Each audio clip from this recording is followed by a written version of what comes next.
Hello there, I'm David Katzmeyer from CNET. I'm standing with the LG LA6200. This is a 47-inch LED-based LCD, one of the mid-range models in LG's 2013 lineup.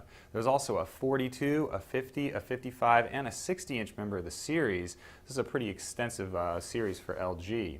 The LA6200's main step-up features are 3D capability. We'll get to that in a little bit. It's also a smart TV, but it doesn't include LG's patented motion remote. It doesn't have that Wiimote sort of motion included with some of the higher-end LG TVs. With this, you get a standard clicker. Using that clicker to navigate the smart TV menu system is a little more difficult than if you did have that motion controller. There's just too many icons, a lot of clicking around, but of course once you get to where you're going, you'll find there's plenty of functionality in the smart TV suite. Doesn't include Amazon Instant, however, so that's one big mark against it compared to the other TVs out there.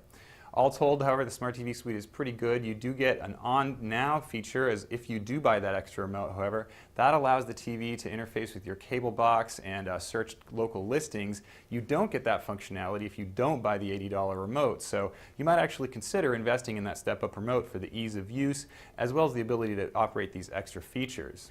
In addition to its brains, this TV also has plenty of beauty. It's one of the slicker looking TVs in its price range out there. When seen from the front, it's got a nice thin silver bezel. The stand allows it to swivel, and that stand also makes the TV appear to hover above a table, so all told, a really nice looking television. When seen from the side, it's not as thin as some of the edge-lit LED TVs out there. It's a little bit thicker, about the size of a standard LCD TV. That's because LG uses direct LED backlights as opposed to edge lighting on this less expensive model.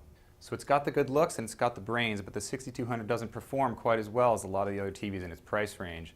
The biggest culprit is lighter black levels. That means the TV can't deliver that nice pop and contrast that you see on some of the other TVs we've tested. The blacks are relatively washed out, and that leads to some less impactful colors, and especially if you're watching in a dark room or watching a dark scene.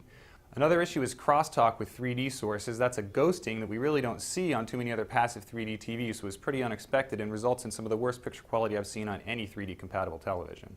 Inputs include 3 HDMI, 3 USB, and a composite video input for analog sources.